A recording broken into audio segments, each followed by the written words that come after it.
Scott, you brought up Jim Cornette. You gotta have some great Cornette stories, right? Yeah, there's a few. There's a few. Hey, look, I'm going to be honest with you. Junior's always a good dude to me. If he said you're going to do this, then it happened. If you're going to get X amount of dollars, I got it. I mean, he was never there. I mean, I did witness a few things where, back in the day, he'd eat like two Wendy's triple with cheese and bacon and large fries and a large Coke. And I'm talking every night after the show. I'll never forget one night pulling up behind him in a Wendy's, and I don't know what happened, but man, he cut a promo on that poor girl in the drive-through. And I just thought, how does somebody not just try to pull his fat ass through the drive-through? And then fast forward, I see him all these years later, and he's lost all his weight. I think he was about to die because it looked like he was about to have a heart attack every 5 seconds.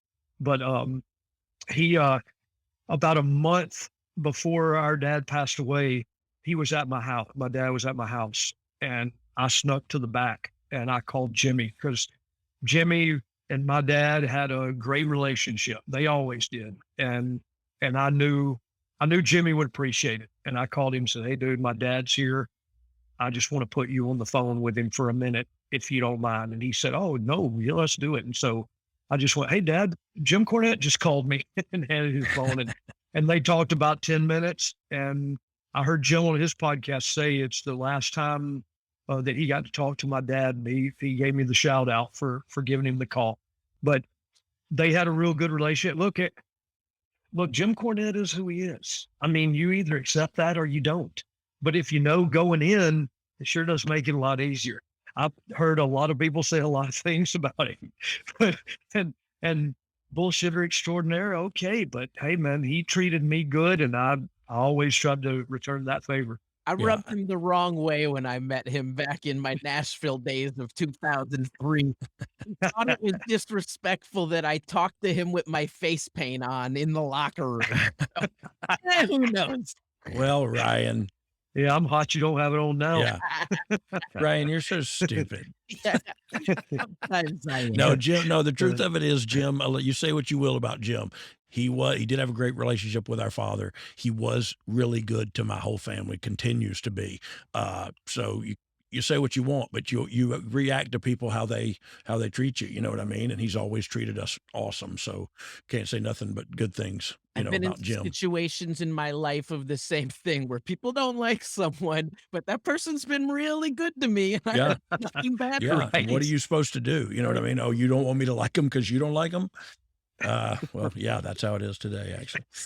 You got to head back to your roots to Smoky Mountain Wrestling, starting as yourself and eventually transitioning to Dixie Dynamite. What was your Yes. experience down there in Smoky Mountain?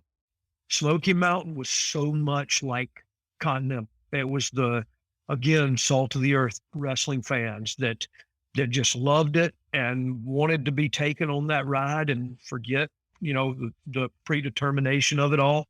And it was just it was so fun to come in as Scott Armstrong, but then it was Jim Cornette was the one running the show, and he came to me and said, "Hey, I have an idea. And it's kind of a kid's gimmick, but at the same time, your dad is going to be like our top guy as a commissioner."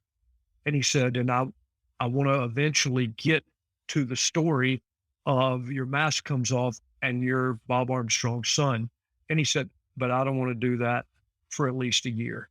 And I said, "Okay." Now honestly, I don't remember how long I was Dixie Dynamite, but it wasn't like Dixie Dynamite. It was Dixie Dynamite. He had a whole way to do it, and red mask, and I mean, it was a lot of fun because I ran to the ring with sparklers. It was a kid's gimmick, and plus it meant that I could go on first and then get in my car and get out of there before the show was up.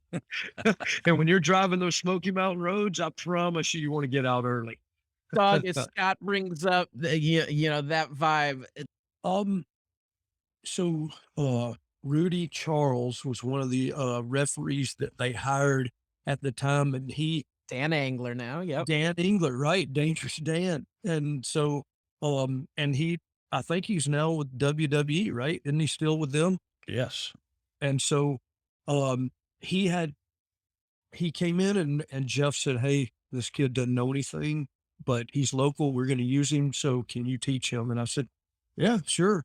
And He also man, did a lot of administrative stuff for Jeff. Like he was good. yes, So Jeff wanted, look, if we got something in house, let's utilize our resources, as yeah. conservatively as possible. And Rudy's career, or Dan Engler, his career just kept going and going and going. And then, um, had been in WWE for a while, and I had the opportunity to finally say, "Hey, this guy's really good." And so they gave him a chance, and now he's there. But the whole TNA, look, we drive up there 8 hours and do the show and drive 8 hours. Well, we drive the night before, right, Brian? We get Yeah. our